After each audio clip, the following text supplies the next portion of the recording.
Assalamualaikum warahmatullahi wabarakatuh. Perkenalkan, nama saya Safa Mariska Aida, NIM 20040140110 dari Prodi PGSD kelas 2020B. Di sini saya akan mereview kembali pertemuan 13 yang berjudul Wawasan Nusantara. Wawasan Nusantara bisa kita bedakan dalam dua pengertian, yakni pengertian etimologis dan pengertian terminologis. Secara etimologis, kata wawasan Nusantara dari kata wawas, bahasa Jawa yang artinya pandangan. Sementara kata Nusantara merupakan gabungan kata Nusa yang artinya pulau dan antara kata Nusa dalam bahasa Latin kata Nusa berasal dari kata Nesos yang dapat berarti semenanjung. Bahkan suatu bangsa merujuk pada pernyataan tersebut. Makna kata Nusa juga mempunyai kesamaan arti dengan kata nation dalam bahasa Inggris yang berarti bangsa. Dari sini bisa ditafsirkan bahwa kata Nusa dapat memiliki dua arti, yaitu kepulauan dan bangsa. Kata kedua yaitu antara memiliki pandangan dalam bahasa Latin in dan terra yang berarti antara atau dalam suatu kelompok. Antara juga mempunyai makna yang sama dengan kata inter dalam bahasa Inggris yang berarti antara dan relasi.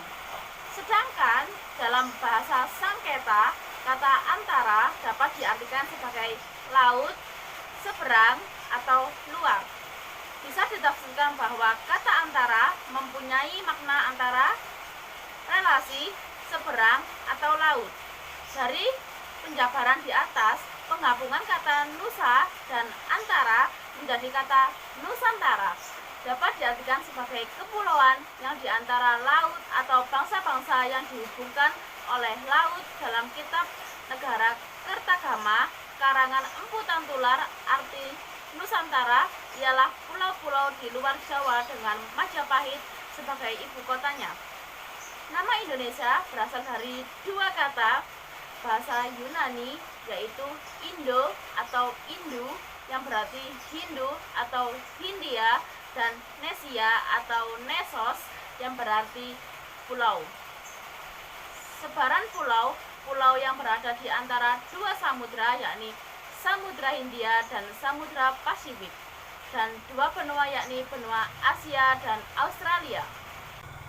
Pengertian terminologis adalah pengertian yang dihubungkan dengan konteks istilah tersebut dikemukakan berdasarkan pengertian terminologis. Wawasan Nusantara merupakan pandangan bangsa Indonesia terhadap lingkungan tempat berada, termasuk diri bangsa Indonesia itu sendiri. Wawasan Nusantara adalah cara pandang dan sikap bangsa Indonesia mengenai diri dan lingkungannya dengan kesatuan wilayah dalam penyelenggaraan kehidupan bermasyarakat, berbangsa, dan bernegara. Latar belakang historis wawasan Nusantara. Isi pokok deklarasi ini adalah bahwa lebar laut teritorial Indonesia 12 mil yang dihitung dari garis yang menghubungkan pulau terluar Indonesia. Wilayah Indonesia didasarkan pada Territorial Zee and Maritime Treaty Ordonance 1939, sebuah peraturan buatan pemerintah Hindia Belanda. Isi ordonasi tersebut pada intinya adalah penentuan lebar laut lebar 3 mil laut dengan cara menarik garis pangkal berdasarkan garis air pasang surut atau kontur pulau atau darat. Latar belakang sosiologis wawasan Nusantara.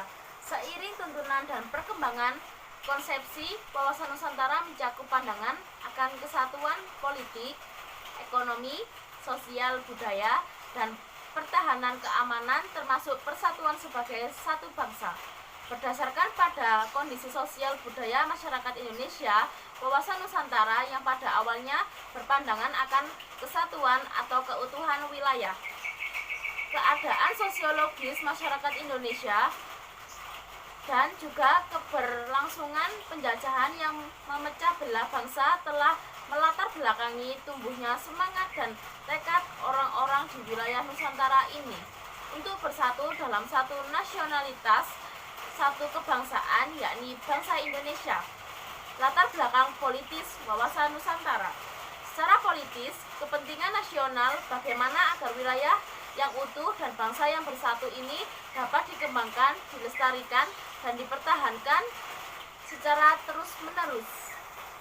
Visi Nasional Indonesia menurut Ketetapan MPR 07 MPR 2001 tentang Visi Indonesia masa depan adalah terwujudnya masyarakat Indonesia yang religius, manusiawi, bersatu, demokratis, adil, sejahtera, maju, mandiri, serta baik dan bersih. Dalam penyelenggaraan negara, geopolitik adalah ilmu yang mempelajari hubungan antara faktor-faktor geografi, strategi, dan politik suatu negara. Implementasi wawasan Nusantara dalam kehidupan pertahanan dan keamanan akan menumbuhkan kesadaran untuk tanah air dan bangsa. Yang lebih lanjut akan membentuk sikap bela negara pada tiap warga negara Indonesia. Sekian review pertemuan 13 dari saya. Terima kasih. Wassalamualaikum warahmatullahi wabarakatuh.